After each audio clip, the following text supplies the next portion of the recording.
Hello, my friends. It's Monday, April 13th, 2026, and I'm your host, Radical Russ Belville, your Red State refugee. And welcome to the Radical Russ Show, your Monday morning wake and bake, coming to you from Rolla J Studios in Southern Oregon. You roll it, you smoke it, and it goes down smooth. Hey! On this week's Smoke Session, let's talk about how Idaho Republicans are losing a fight to rainbows. The SCOTUS decides that sticks and stones may break your bones, but gay conversion therapy can't hurt you. And the teen fertility rate is down 7%, and that's not a problem. But before we get to all the serious political stuff, we've got time for 3 quick hits. Go, Daddy! I won't go, Daddy. Let me go, Daddy. Don't let him go, Daddy, please. Let's go, Daddy. Let her go, Daddy. Let's go, Daddy.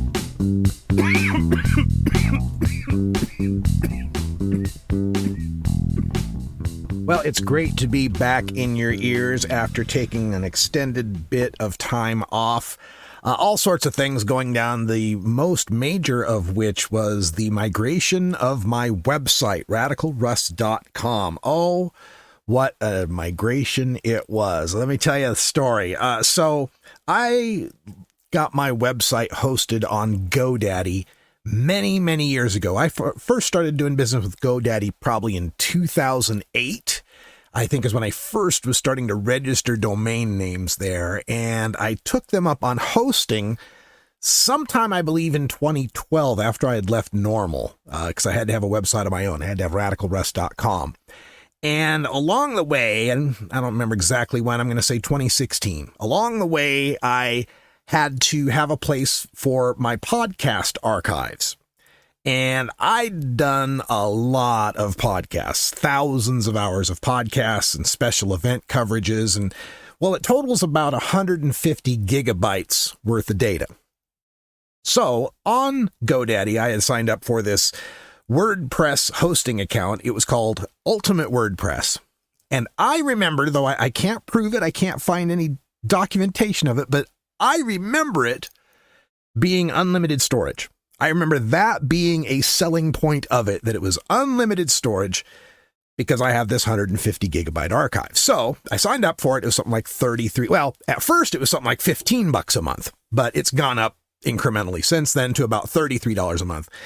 And I used an FTP program to manually upload my 150 gigabytes worth of podcasts archive to a little MP3 folder on my WordPress installation. Then I got all of my podcasts entered into my WordPress, which was a laborious task, believe me. Finally got it done, though. All the way back to 2006, every podcast that I have a recording of is on radicalruss.com on the unlimited storage of the Ultimate WordPress as hosted by GoDaddy, and everything was just fine, cooking along for years until last October, when suddenly $76 came out of my bank account. I'm like, what the hell? And it was from GoDaddy. And it was expressed to be for storage. Like, what do you mean storage? I've got unlimited storage. And then as the next month's bill came up, the next month's bill was, again, it's like $76, like double what I was used to paying. So I call up GoDaddy, and you got to understand, I do not like calling tech support because I used to work tech support. So I know what their gig is. I know how they have to read scripts and all that. And it just endlessly frustrates me. But I call up GoDaddy to find out what was going on. And it turns out that the Ultimate WordPress has a limitation of 25 gigabytes of storage. And if you want to have any more storage, well, then you have to buy it in 100 gigabyte blocks that cost whatever they cost. And that boosted me up to $76 a month. And I explained to the fella, I am on Ultimate WordPress and I've got unlimited storage. And he says, no, you don't. And explains that they've never had any sort of plan that has unlimited storage. I protest and say that was the very reason why I would sign up for this hosting service, is the unlimited storage. It went back and forth for a while. I couldn't prove that I had unlimited storage, and he couldn't find anything from any older than 5 years ago as far as that goes. So there I was stuck. And he started to try to explain how I could sign up for a business account. And with the business account, I could have more storage. But then we'd have to migrate your WordPress. I'm like, hold on, a whole migration. I haven't got the time to do that. And at this point, I got very frustrated and I hung up on the fellow. And I resigned myself to the fact that, well, I guess I'm just going to have to pay twice as much per month for my website as I used to, because GoDaddy went and broke their contract. Or my theory is that I had uploaded it to this extra MP3 folder and they weren't scanning that folder as part of the storage because it's kind of outside of the main content storage place for WordPress. And then by October, they got wise to what was going on and then started charging me. Anyway, that's my theory. So I let this go for, I don't know, 3-4 months, paying double what I was used to paying until the financial burden became just too much. I can't keep paying double. I need to find a new website. So I remember when I was talking to the guy that I'd hung up on that he was telling me about some business plan and maybe that would work. So I call him back, get some other guy on the phone, said, all right, let's talk about this business plan, what it might be. So basically what it boiled down to is I could have this business plan that would allow me to have X number of websites. Doesn't matter how many, because I only really need one. I think it was like 100 or something. X number of websites and a total for all of them of 200 gigabytes of storage. And it would only cost me $53 a month. And I'm like, well, okay, 53 is less than 76, but it's still more than 33, and I still have to do this migration, right? Well, yeah, you have to migrate all your stuff. And that's, again, a real pain in the ass. Okay, well, I guess we'll sign up for that.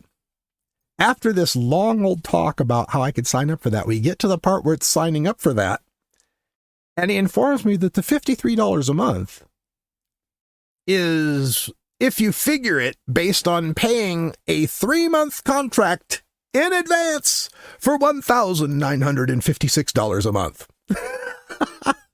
I was like, wait, I come to you with a problem because my bill went from 33 to 76 and that's way too much for me to pay. And your solution is for me to come up with $1,956 on the spot. You got to be kidding me. So no, he was not kidding me. And that's when I said, well, this is just not going to work for me, fella. You've just lost a customer. So hung up on him and started doing some searching for a new website. Found a host called Bluehost. Talk about a blast from the past, because before I had started with GoDaddy, I had actually done some business with Bluehost. It was recommended to me by my sister from another mister, Cannabis Carrie, aka Carrie from Oregon. She was dating a guy, and that guy recommended Bluehost to me. So I'd actually done business with them in the past, but they were like this little startup, kind of janky, you had to kind of know your IT stuff. They didn't have much of a front end kind of thing. Well, not anymore. Oh my God, this Bluehost is like a major player now. And so they offered me a plan, $38 a month. So $5 more than I was used to paying. $38 a month.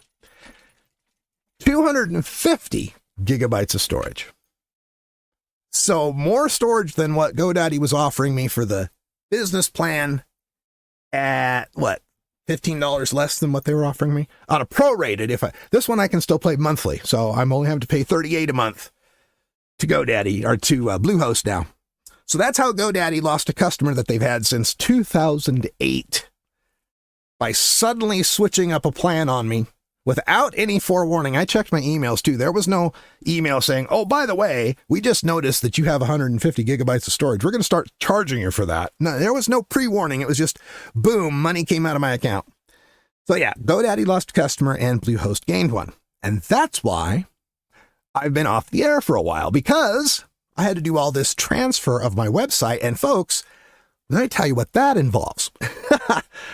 Not only do I have to go out to GoDaddy and download the WordPress database, which is this little SQL database, that's no big deal. But I have to download the entire website, not just all my MP3 files, of which there are 150 gigabytes, like I've mentioned, but also another 10 gigabytes of videos and posts and photos and everything else that's on my website that I've been posting on since 2003. So there's a 160 gigabyte transfer. I have to download the whole thing to my laptop first, and then upload the whole thing back to the new host up there at Bluehost. And understand, I'm living here at Rolla J Studios in my secluded mountain hideaway, and the way that we get internet here is through T-Mobile cellular internet. So I'm downloading at maybe 100 megabits per second on a good day, if it's not cloudy, right? And then I'm uploading at something like 2.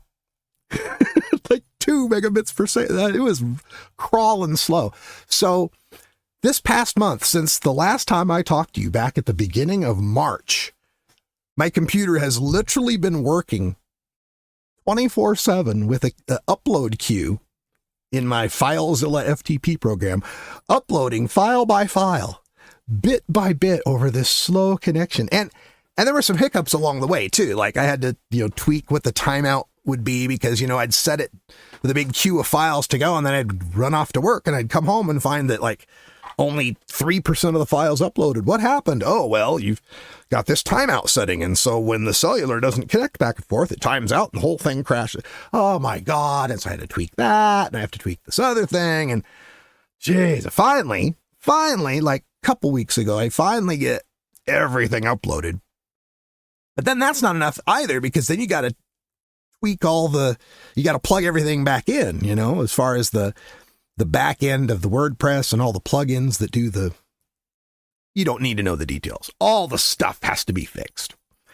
So it's all been fixed. The website is up. There's been some redesign. I hope you like it.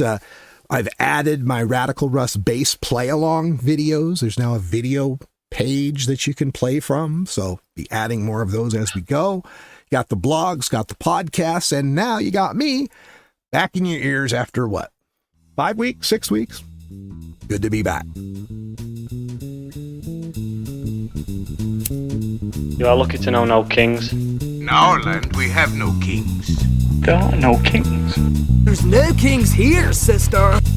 Let there be no kings of England here to shit on Jefferson's Declaration of Independence.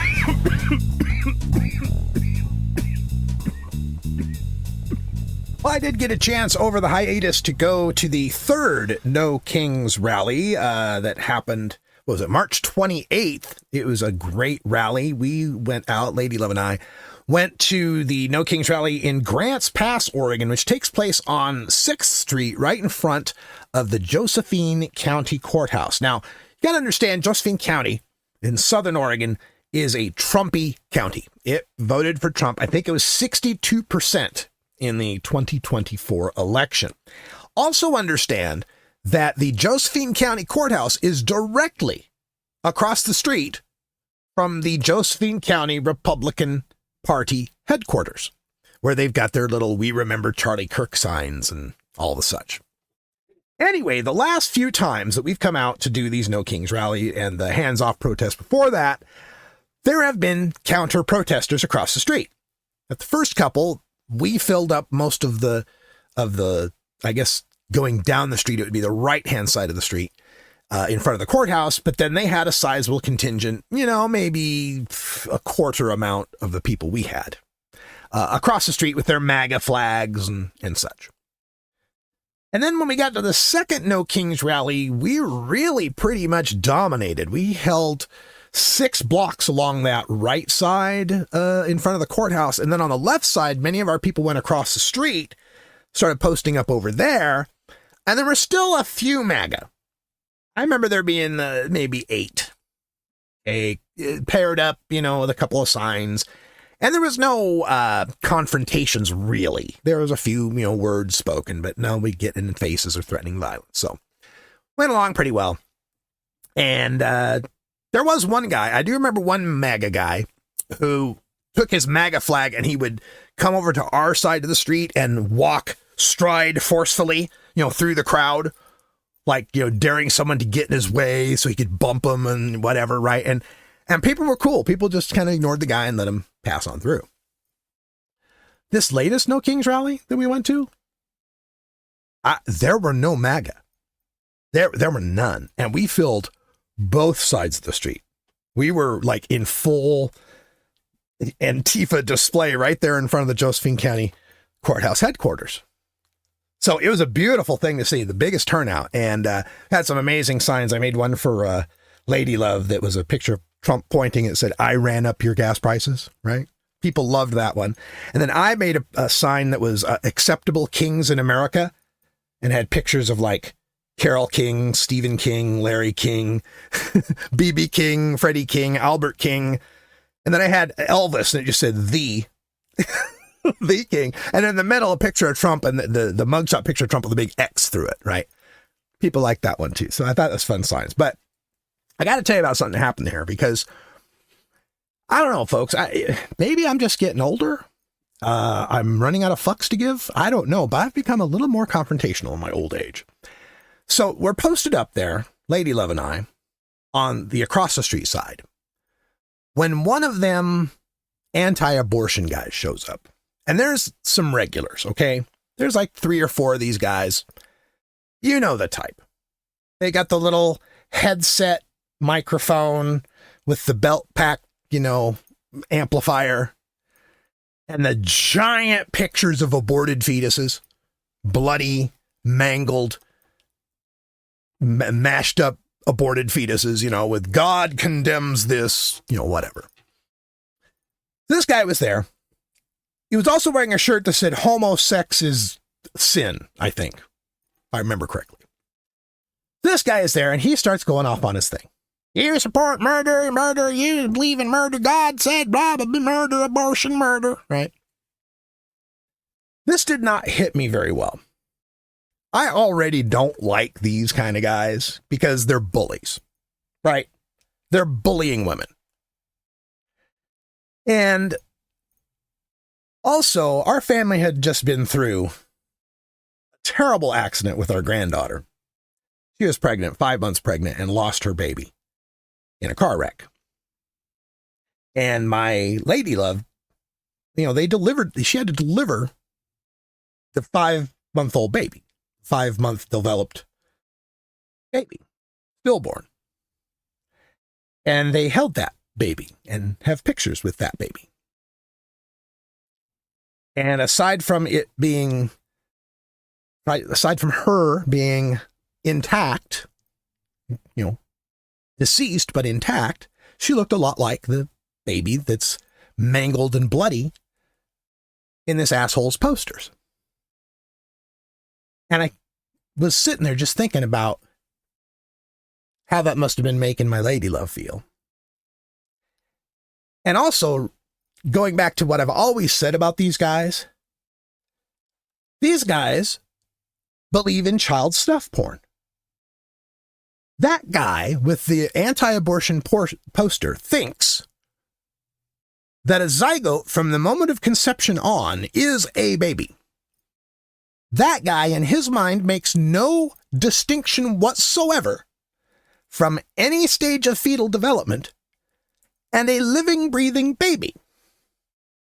So from that guy's point of view, he's holding up a giant poster of child snuff porn.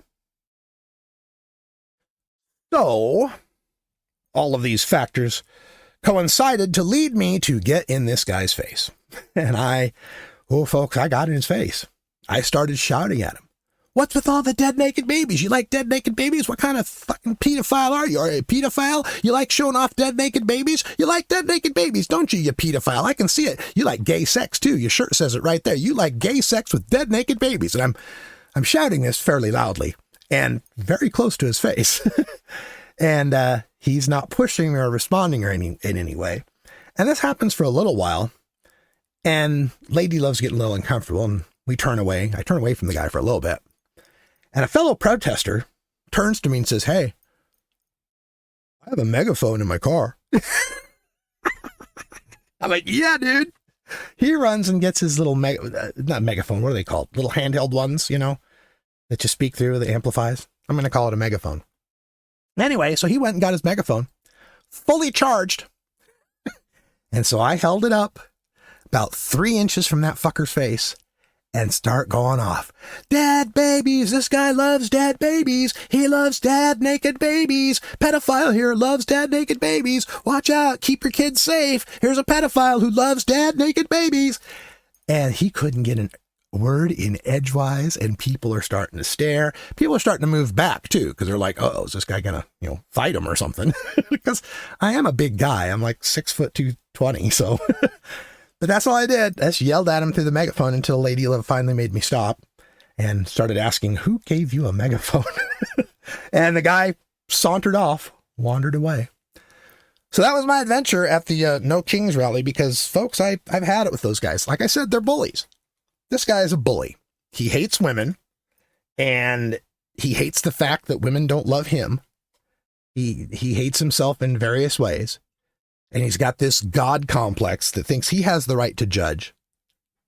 Despite, what people tell me about that book, there's something about judge not lest ye be judged, speck in your eye, mote and log in the others or whatever. Yeah. Awfully judgmental. And despite the fact that nowhere in that book is there discussion of abortion as a sin. And in fact, the places in that book that in the Old Testament address the laws regarding the death of a fetus, the death of end of a pregnancy, punish that at lower values than they punish the death of a living human being. And there's the part about breathing the life into Adam and so forth. Now, I'm no biblical expert. I'm an atheist, but I've read the damn thing. Unlike these anti-abortion bullies. Puppies are harder. I wouldn't bring puppies into this world. You know how I feel about baby dogs! He'll direct you to the Colonel, and the Colonel will take you to your puppies. I hate puppies too!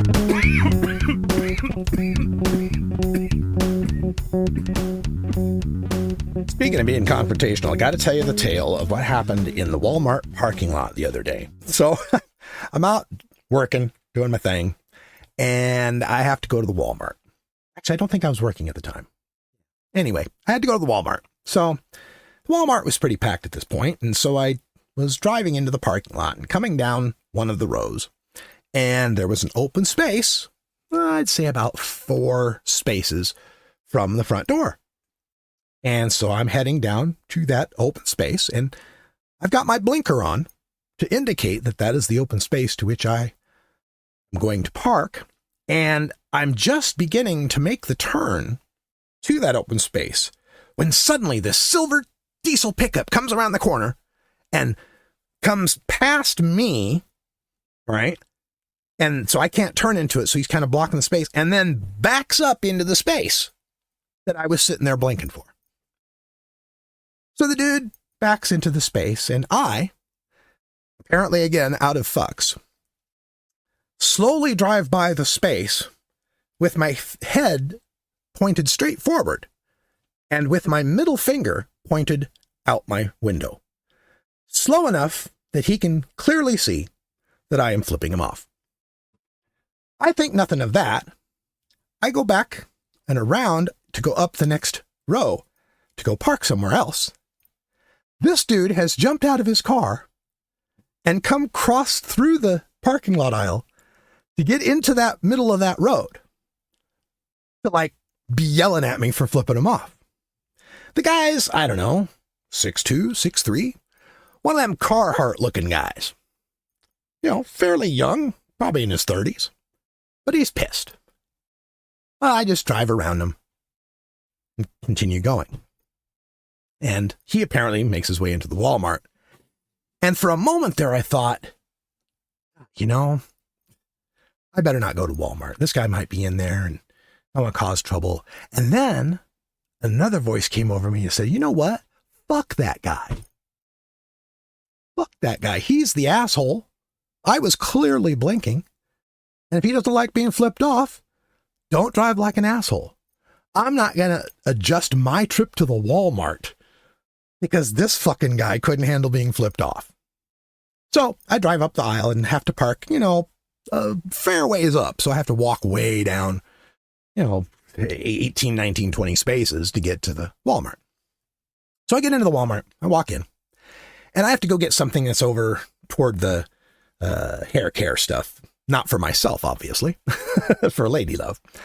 And that walks me around the corner to where the pharmacy is there in the Walmart. And there's a line at the pharmacy, and standing in the pharmacy line is that guy standing right there. Now, I don't think he recognizes me at first, but he does The minute I stare him right in the eyes as I'm walking by and hold up my right hand and flip him off, arm fully extended, finger directly at him, so that everyone in the line can see that I'm flipping him off. And I'm just walking by, staring him down and keep walking. He gets gruff a little and says some shit like, go outside, want to go outside or something, but he doesn't follow me. Okay, so I go and do my little shopping, right? I get my stuff, I check out, and I'm thinking, okay, watch, this guy's going to be sitting outside waiting for me, wanting to start some shit. You just watch. So I get outside, but no, he's not. He's not out there. In fact, I see him hurriedly jumping into his silver truck and driving off. I'm like, okay, have a nice day. So I walk up the 18, 19, 20 spaces to get to the car. And my driver's side window is covered in spit. Not like one hawk tui, but like this guy must have stood there for minutes, spitting and spitting and spitting and spitting on the window of the car. And the thing that really brings us home, this is my Lady Love's car that got keyed in Louisiana because it had a Harris sticker on it. And so to fix the key marks, we put puppy paw print appliques all along both sides of the car in yellow and pink and purple and blue, right? So here's a 6'3" Carhartt motherfucker standing at the Puppymobile. Pew, pew, pew, pew. I just imagine people driving by, seeing this guy going, Jesus Christ, this fucker hates puppies, doesn't he? And of course, for me, I'm just laughing because we belong to a car wash. You know, we have a monthly membership. It's just like a block away. So all I got to do is drive a block away and wash the car. But I'm laughing the whole damn time. Fuck you, Puppymobile. Our top story tonight. Our top story tonight. Top story tonight. Our top story tonight. I would say to simply try the gay agenda. Let's say that we did schedule a meeting to discuss the gay agenda. Well, so they can further their gay agenda. That's the power of the gay agenda. All right, that's the country baseline, and you know what that means. It's time for our Boycott Idaho segment right here at the top of the show. This is the segment where I explain to you all the myriad reasons why you should avoid the handmade state. Now up to reason number 79 at radicalruss.com/Idaho. That's right. Boycott Idaho. Do without potatoes, I guess. I don't know. What else you can do? Don't go to Sun Valley to go skiing. I don't know. I'm not really serious about this Boycott Idaho thing because I still watch Boise State football games. But anyway, just a reason why you shouldn't want to live in the state of Idaho. There are plenty. And this week, kind of two of them to give you on the LGBTQ front, plus a little bit of hope shining through at the end. So join me on this one. Reason number 77 to boycott Idaho is they have banned transgender use of bathrooms aligning with their gender on the Trans Day of Visibility. That's right. March 31st, which also happens to be my dad's birthday, is the annual Transgender Day of Visibility. And it was on that day, as there were trans Idahoans and their allies holding a rally at the state capitol, that the Idaho governor, Brad Little, signed House Bill 752, the nation's strictest criminalization of bathroom use by transgender people. The ban applies not only to government and public buildings, but also to any private building accommodating the public. Henceforth, if a transgender person, quote, knowingly and willfully enters a bathroom or locker room that doesn't correspond to their sex as an infant, they are committing a misdemeanor that will land them up to a year in jail. That's right. A year in jail if a transgender person tries to use the bathroom that aligns with their gender identity. And if they do it a second time And not just in the state of Idaho. Your first strike can come from any state that has one of these bans. Do it a second time, and it's a felony with up to 5 years imprisonment. In a jail or a prison that corresponds with your baby bits, of course, not your current gender identity. God, in the legislature, there were the debates that included the usual gem state transphobia. Had Senator Josh Cole, a Republican from Twin Falls, who said, quote, "Trans women aren't women, they're men, and they need to be treated as such." End quote. Surprisingly, though, there was at least one Idaho Republican with some common sense. Senator Jim Guthrie, a Republican from Pocatello, noted, quote, "If they go into the bathroom of their biological sex, they're going to upset a lot of people and freak people out. If they go into the bathroom that is consistent with their looks, they are knowingly and willingly going into the bathroom that is breaking the law." End quote. Yeah. Yes, exactly. What's going to happen when a busty 5'10" blonde Stephanie in a dress and heels saunters on up to the urinal in the men's room? How are the women going to react? How are they going to react when the hairy, bearded, 5'3" short king Stephen comes moseying on through the women's room? And would either restroom's occupants have even noticed if Stephanie and Stephen had used the restroom they presented as? And furthermore, not every Stephanie and Stephen are trans. What about the cisgender Roberta, who's got a short haircut and masculine features, or the cisgender Robert, who's got soft features and gynecomastia? Cisgender people who aren't easily recognized as such are going to be caught up in these bans. And finally, as the Idaho's Fraternal Order of Police and Chiefs of Police Association pointed out, who's going to enforce this thing?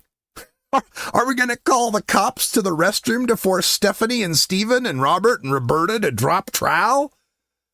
Are they going to be the ones to determine if someone was acting knowingly and willfully, or if they were covered by one of the law's many exceptions? You know, there's exceptions in this law, like determining if the restroom was the only facility reasonably available or in dire need of urinating or defecating. Can you imagine? Ma'am, I'm going to need to inspect your genitals. Also, on a scale of 1 to 10, where 1 is empty and 10 is currently shitting yourself, how badly did you need to defecate? That's what we want our cops doing in Idaho. Patrolling the bathrooms to make sure everybody's using the bathroom that matches what a doctor saw between your legs as an infant.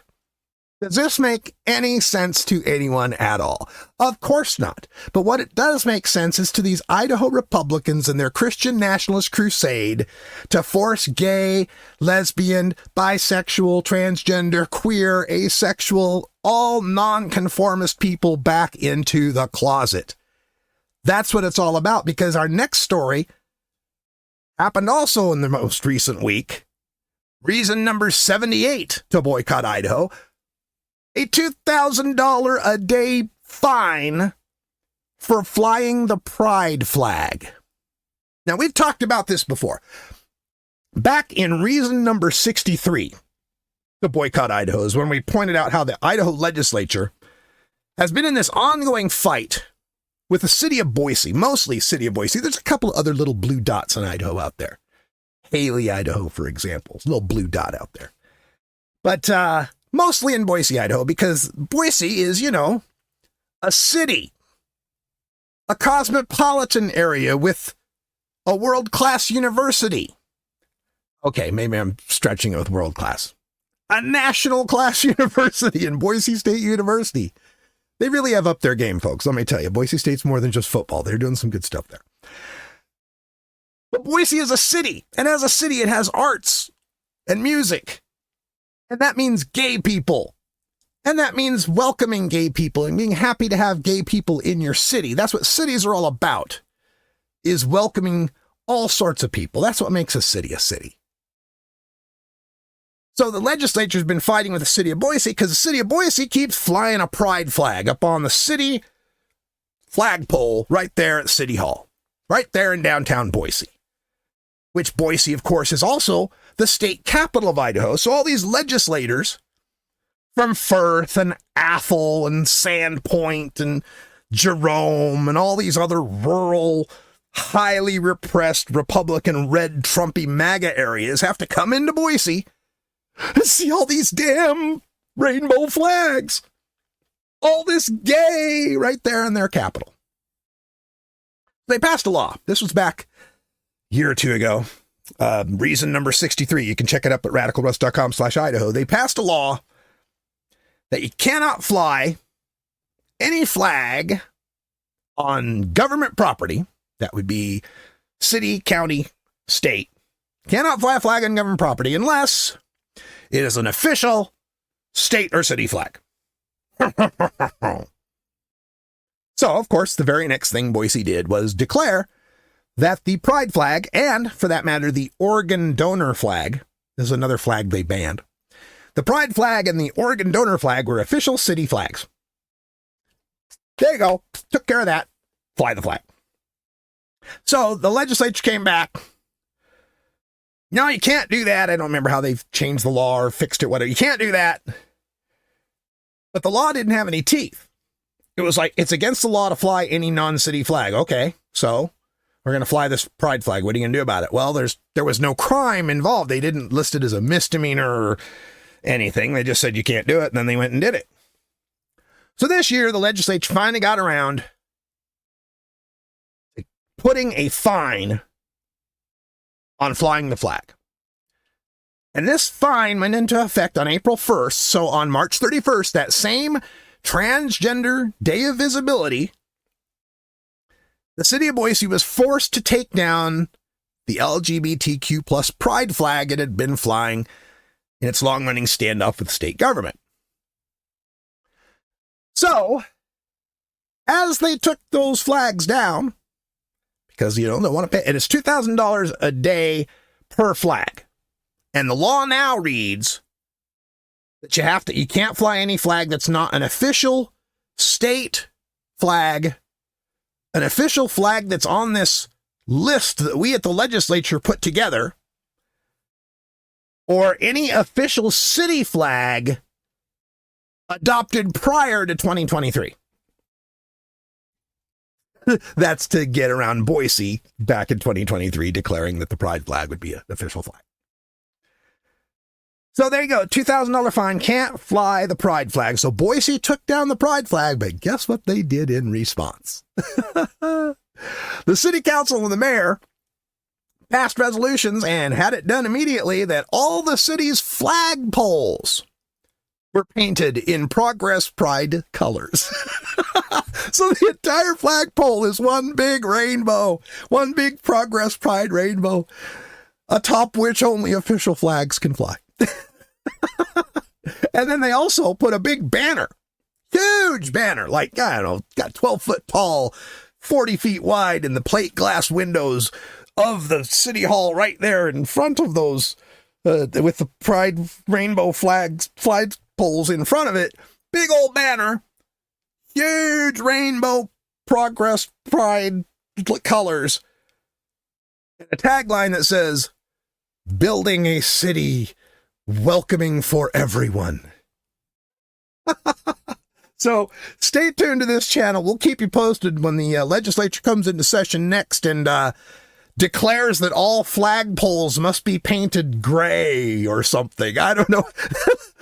I can't get over the fact that the Republicans in the Idaho legislature are losing a fight to rainbows. What is the worst decision you've ever made? I promise you, you're making the worst decision of your entire life. The worst decision I ever made? The one I'll always regret? This could be the worst decision you've ever made. The worst decision I've ever made. Worst decision that you'll ever make.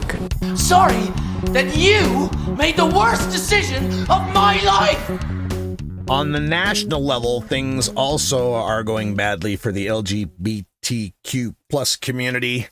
With the recent decision by the SCOTUS, the Supreme Court Republicans of the United States, that gay conversion therapy is A-OK. It's just fine to torture gay kids as long as you just do it with words. This is in the case Sticks and Stones versus Break My Bones, I guess. I don't know where the logic is here. And the other sad thing about this is the decision was 8-1.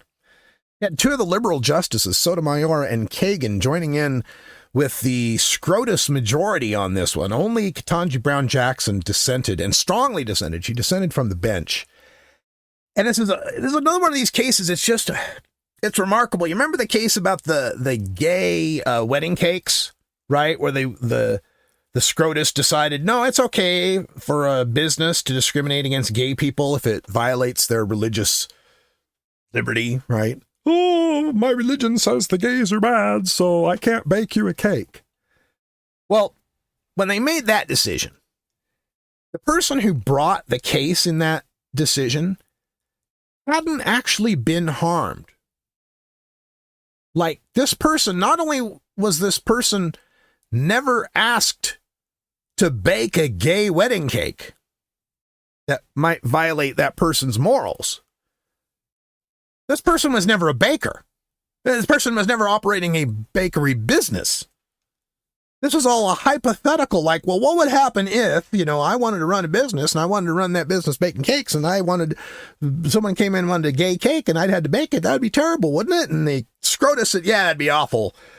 Boy, that'd be terrible if you had to give your assent to a sodomous marriage, or whatever the hell reasoning they came up with. Well, this case here with the gay conversion therapy is the same sort of deal.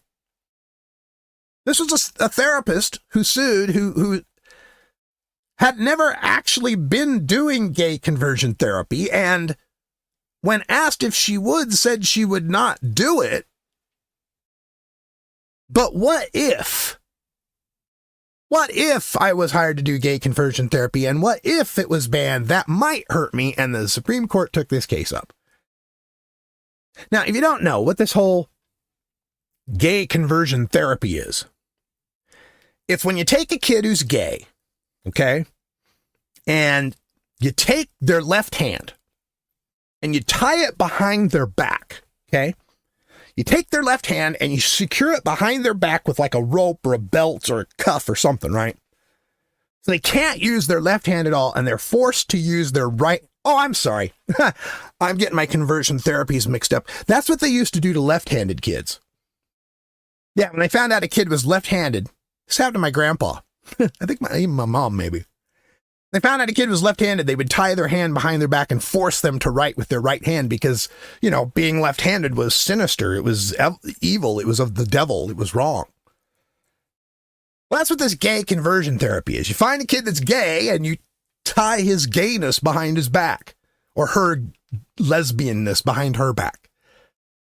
You force them to be straight. You put them in to talk therapy with these so-called therapists, alleged therapists, who try to convert them out of their homosexual leanings, to force them to want to like to be straight and to present straight. Like it's a defect that can be cured.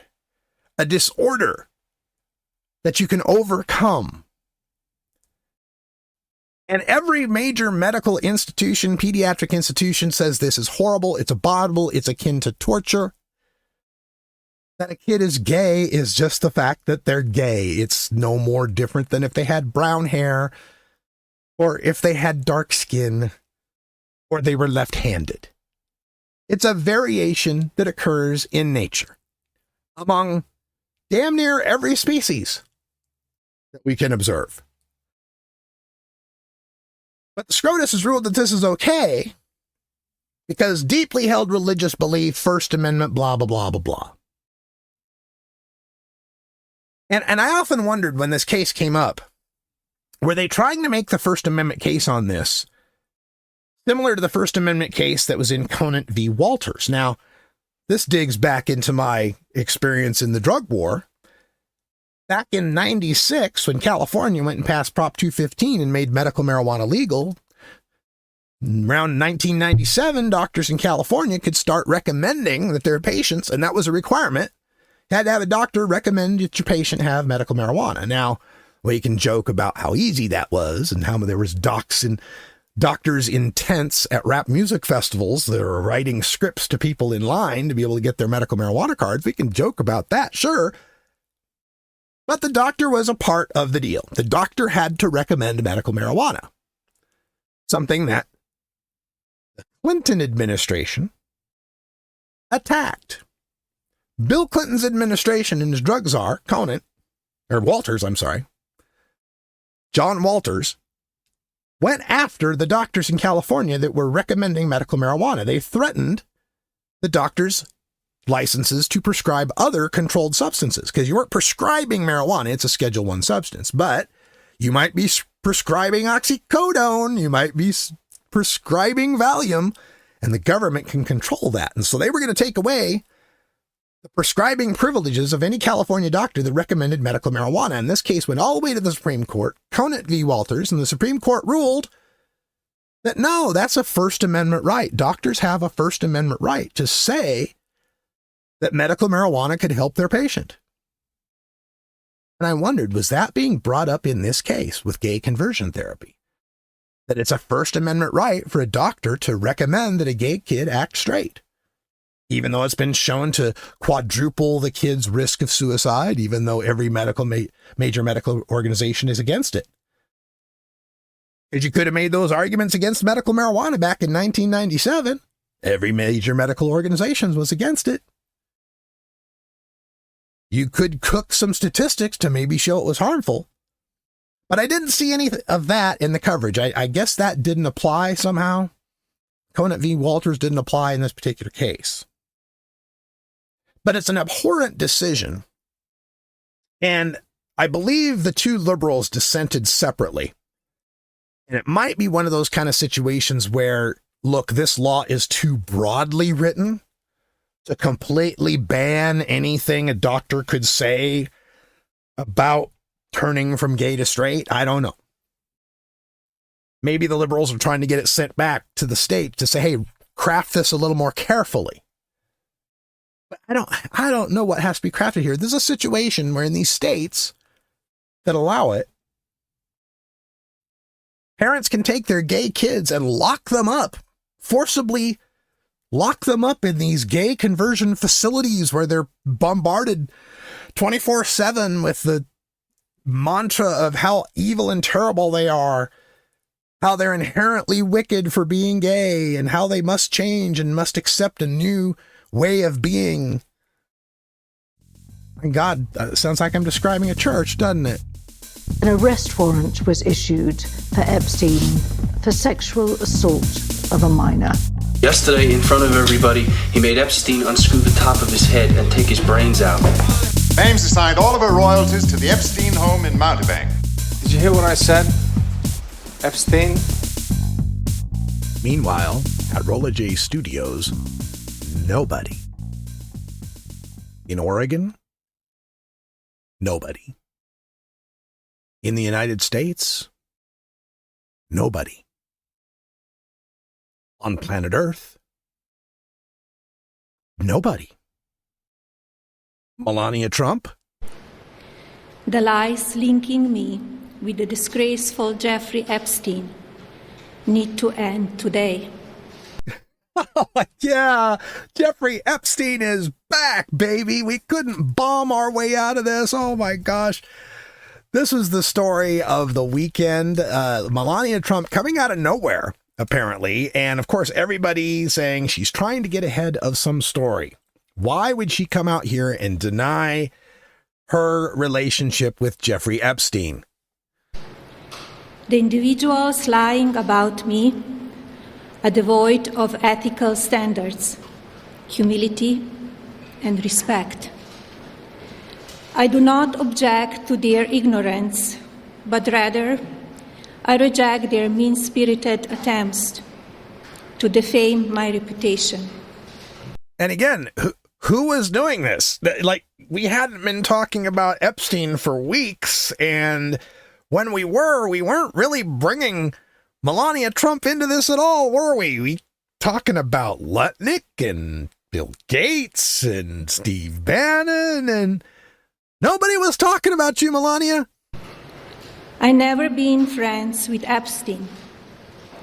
Donald and I were invited to the same parties as Epstein from time to time, since overlapping in social circles is common in New York City and Palm Beach.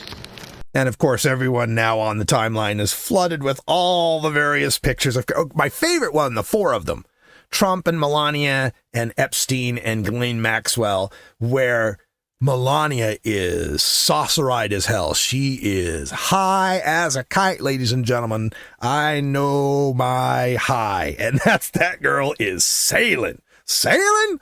Sailing.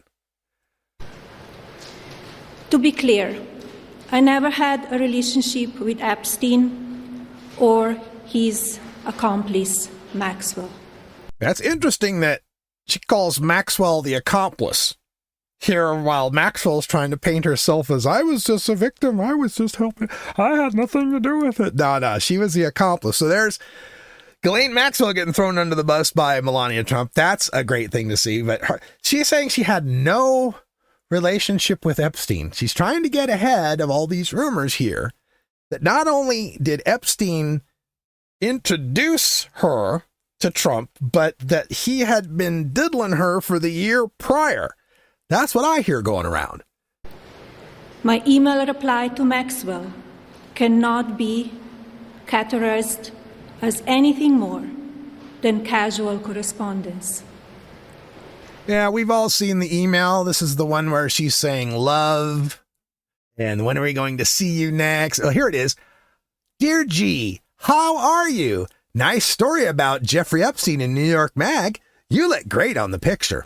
I know you're very busy flying all over the world. How was Palm Beach? I cannot wait to go down. Give me a call when you're back in New York. Have a great time. Love, Melania. Yeah, it's just casual email correspondence that one would have with the accomplice of someone who had admitted to trafficking women, to soliciting the prostitution of a minor. Yeah, okay, so just casual correspondence there. More than a trivial note. A trivial note. Trivial note. A trivial note. This woman's been in the country for, 3 decades now? Still can't read English. I am not Epstein's victim. Epstein did not introduce me to Donald Trump. I met my husband by chance at a New York City party in 1998. Slight correction. You met Marla Maples' husband in 1998. He was married to Marla Maples at the time, and Marla Maples met Ivana Trump's husband back in 1994, you see. So, yeah, cheating on, and then cheated on all of you with Karen McDougal, and then cheated on her with Stormy Daniels. But go on. This initial encounter with my husband is documented in detail in my book, Melania.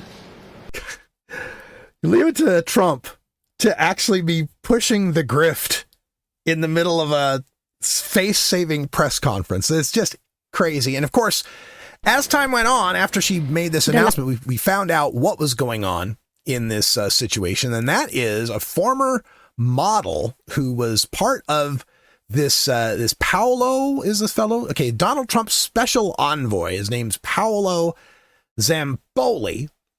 He was married to this Brazilian model named Amanda Ungaro. He got married to her when he was in his 30s, like 34 or something like that. And she was 17. Yeah, so she was 17, got married, and they've had a divorce, broken up. And so to get her out of his hair, Paolo reached out to his buddy Donald, got a hold of the folks in ICE, rounded her up, and deported her back to Brazil.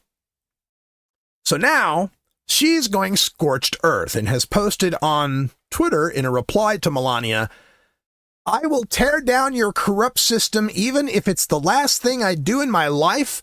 I will go all the way. I am not afraid. Maybe you should be afraid of what I know, of who you are and who your husband is.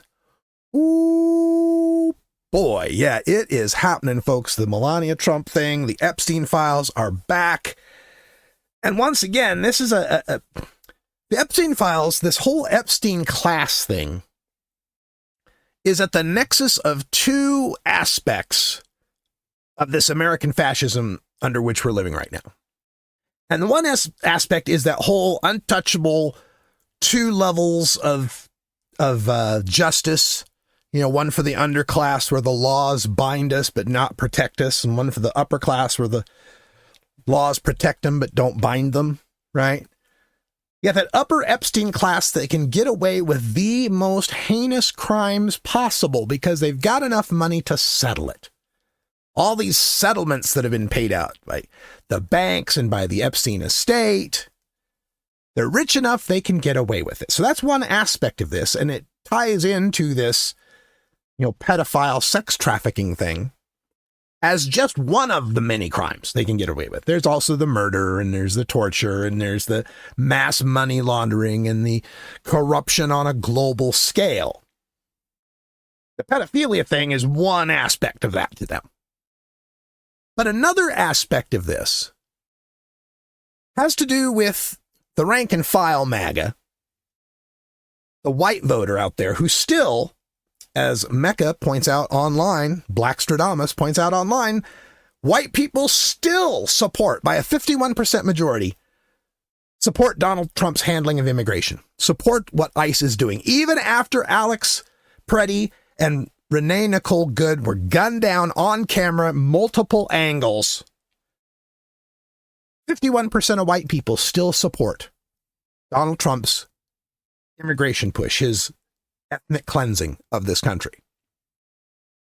And one aspect of that, and it ties toward this Epstein thing, and it's one of the reasons why I think, there's people here on the left that think, boy, once the Epstein files are released, once there's incontrovertible proof that these men had been having sex with 14, 15, 16, and 17-year-old girls, boy, once the truth is out, boy, the walls will come tumbling down. Yeah, not for some of them. That's biblical marionage. There's a whole cohort of Americans, highly religiously indoctrinated Americans, overwhelmingly white Americans, who think the 15-year-olds should be bred, that the young ones should be married off to the older ones, that the older, powerful men should have at least one young bride, if not more. Why? It's ordained by God. And to that end, I give you this clip that came up on Fox News in my feed just, 3 days ago. Well, new data from the CDC shows the U.S. fertility rate reached another record low last year, only 53.1 births per 1,000 women aged 15 to 44. So that continues a nearly 2-decade-long trend. Let's bring in Dr. Mark Siegel, Fox News senior medical analyst, and, of course, the author of the most amazing book, The Miracles Among Us. Okay, here's the fertility chart, just so everybody can see this. I don't think this trend is not going to be a big surprise to people, but the numbers might feel a little shocking. How do you see it? Absolutely. We still have 3.6 million births a year, but the problem is teens and young adults. From ages 15 to 19, the fertility rate is down 7%, and it's down 70% over the last 2 decades, meaning we're telling people that are young not to have babies, to wait till they're in a more stable life situation, till they're more financially secure. Maybe they haven't found the right partner. So the problem, he says, is that the fertility rate for 15 to 19-year-old teenage girls and women, that their teenage fertility rate is down 7% and 70% over the past couple of decades. By problem, he doesn't mean it hasn't gone down enough. No. They see this as a problem that teenage girls aren't having enough babies. Now, you dig a little deeper into this, and it's really the problem that white teenage girls aren't having enough babies. because this ties into another thing on the MAGA right, something they call the Great Replacement Theory. This idea that all the brown people are having too many babies, and the white people will go extinct because everybody will be turning brown. Which is a dumb thing, first of all, because you already set up the rules for your own extinction when you made the one-drop rule. Like, you defined yourself as a race that must be pure to be a race, and every other race doesn't have to be. Well, the math is against you, my friend. There's just no way you can win that. If white plus white equals white, but white plus anything else doesn't equal white, you're bound to lose. That's just... You picked a bad definition, man. It also underscores, I always thought that the whole one-drop thing kind of underscores a sense of white inferiority, right? Like, if white were so powerful, if white were the master race, wouldn't white overcome black or brown? Wouldn't any baby that had a drop of white blood in him be white because of the master race power or something? It's just ridiculous. All this racial shit is ridiculous anyway. But anyway, yeah, that's their theory. The Great Replacement Theory is that all these immigrants are coming in. These brown skin, black skin immigrants are coming in, and they're having 5, 6, 7, 12, 10 babies each. And we need to get back to the old days when women, they got pregnant by 15 or 16 and they pumped out 6 or 7 kids of their own, 6, 7, 8, 9 white kids of their own, and stayed at home and raised the household and the whole family and all blah, blah, blah, blah. That's what they want to go back to. They want to go back to the 1600s, for fuck's sake. And it's about time that Democrats call them out on that and start positioning ourselves and start framing ourselves as the party of the future, because now we're no longer separated by oceans. We're the greatest country and can boast that because we can't see any of the others. We've all got the internet now. We've all got FaceTime. We've got video cameras and chats, and we're looking across oceans and seeing over the Pacific Ocean, they're running bullet trains. They got bullet trains running everywhere in Japan and China. I saw a video of China, BYD, EV manufacturer. They're putting out electric vehicle sedans at under $9,000 base cost that charge up as fast as you can fill a gas tank. These batteries that charge up in like 3 minutes, 4 minutes to give you 3, 4, 5, 600 miles of range. I look over the other ocean. The Atlantic Ocean there. You see them putting solar up everywhere.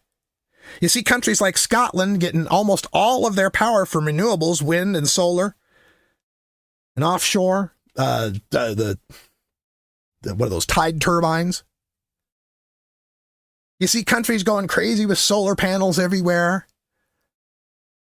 You hear tales of people going abroad, Americans who go abroad and get injured or get terribly sick, and they tell this story about how they go in and out of the hospital. It takes them an hour and a half, and it ends up costing them $37 for all the procedures and tests and the pills and whatever. We're hearing these stories. We see these on our Facebook feeds, our Instagram reels, our TikToks.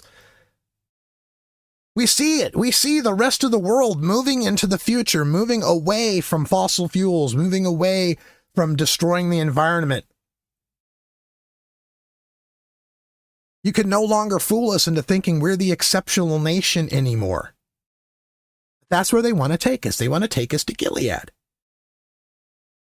They want a white Christian nationalist homeland where the black and the brown people know their place, where the women are home raising the babies, at least 5 of them. Men are in control of anything and deregulated to the point they can take whatever they want, wherever they want, however they want. And it's time for Democrats to stand up and realize that, no, we've got to recognize that we're the part of the future. The future is gay. The future is female. The future is black. The future is brown. The future is Mandarin. The future is Muslim. The future is atheist. The future is marijuana. The future is space flight and travel. I mean, God, how excited were we all for this Artemis mission going around the moon, the farthest human beings have ever been from planet Earth, and 2 of those human beings were not white men. And the crew, the mission control crew down there, filled with black women and Indian women and Hispanic women and gay men and white straight men too. A place for all of us in the future. And how excited we are all watching this mission and watching the splashdown. And I had so many people in my feed that were saying, you know, I wasn't tired of space travel. I was tired of SpaceX. I was tired of billionaire vanity projects. Sending Gayle King and Katy Perry up into space didn't thrill us at all. That sending 4 anonymous astronauts for our collective effort through NASA, through our government. And yeah, sure, there's private contractors that NASA works with to get all that stuff going up there, but it was under our name. Something for once that we can be proud of the United States doing over these past decade, not being the pariah to the world. I don't want to get too far afield on this. The main point is Epstein is back, and the Epstein files represent two sides of this American fascism. The Epstein class, the two Americas, the division of justice, and the push for white Christian nationalism and the reversion to a Handmaid's Tale America. That's why that story won't go away. So thank you, Melania Trump, for keeping it in the news. And that's the end of this joint, my friends. The Radical Russ Show is produced, directed, researched, written, recited, posted, and catered by me, Radical Russ Belville, and governed by Creative Commons Share-alike licensing. News, music, video clips, and social media posts are reproduced under fair use copyright laws for commentary and analysis. My main theme is We Love the Herb by Herbal Nation, and interstitial music is by Russ Boom Boom Belville. What's the boom boom for? Boom boom boom. Which brings us to our post-credits scene. Oh God, not again. Is that absolutely necessary?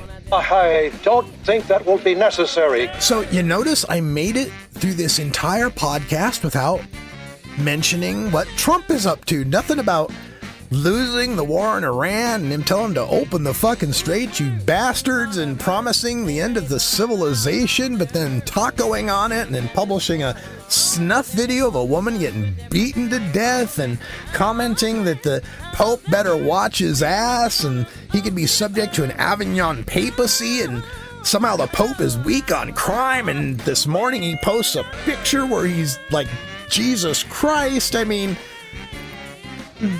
everybody keeps bringing up 25th Amendment, impeachment, man. This is just ridiculous. And for the Trumpers out there, I didn't vote for this. Come on now.